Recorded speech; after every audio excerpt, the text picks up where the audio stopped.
Carte, documenti, immagini d'epoca, ma anche libri e oggetti curiosi e rari. La Dunata Nazionale degli Alpini a Treviso è anche l'occasione per approfondire una pagina fondamentale della nostra storia, la millenaria e gloriosa vicenda della Repubblica di Venezia. La ripercorre la mostra Testimonianze inedite ed evocative della Serenissima, allestita da sabato nella suggestiva cornice del Salone di Palazzo dei 300. Innanzitutto gli alpini sono persone che fanno cultura a 360 gradi, in modo particolare hanno un attaccamento al territorio e alle tradizioni. Siccome Venezia qui c'è stata un po' di secoli, abbiamo pensato di riprendere le tradizioni e la cultura veneta. Ecco allora le acqueforti o le xilografie dal XVI al XVIII secolo che riproducono la città di Venezia, mappe a volo d'uccello di sorprendente precisione nonostante allora non vi fossero mezzi per una visione aerea e certe sviste tipografiche finiscono anzi per aumentarne la preziosità, come la carta in cui l'arsenale è collocato ad ovest anziché ad est, quasi un gronchi rosa del genere. Molte di queste raffigurazioni sono opera di uno dei più celebri incisori e cartografi veneziani, Vincenzo Maria Coronelli, frate francescano del convento dei Frari, identificato dalla sua firma un leone sdentato.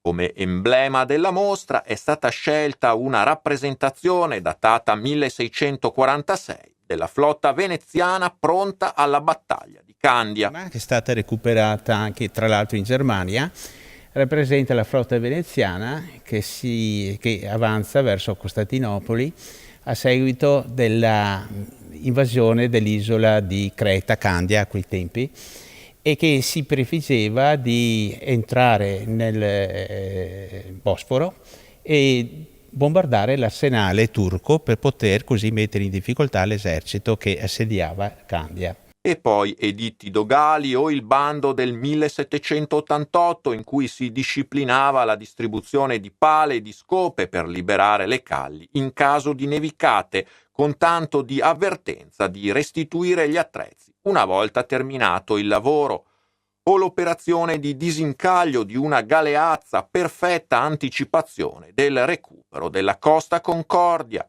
o ancora rarità come un diploma di laurea. È una laurea in medicina, siamo alla fine del 1500, conseguita da un veneziano, riccamente descritta e redatta con delle immagini a colori, una cosa estremamente rara e preziosa. È in pergamena, in capo al documento c'è la Vergine col bambino, ai lati due santi, molto probabilmente protettori dei medici. In basso c'è lo scudo, rappresenta lo scudo con un leone rampante, che non è il leone di San Marco, ma di una casa nobiliare, molto probabilmente del protomedico che ha rilasciato la laurea. Non mancano gli oggetti, dalle reliquie di San Marco ad un servizio da tavola del doge Alvise Pisani, ad antichi strumenti farmaceutici. Il portalume del Codega era un popolano veneziano, si guadagnava dei viveri accompagnando i nobili alla sera, in modo da rischiarare le calli, perché a quel tempo non c'era l'illuminazione pubblica, ovvero c'era, ma era estremamente limitata alle edicole, che però erano rare a Venezia. Tra l'altro veniva forse alimentata con della cotica di maiale e da qui il nome di Codega.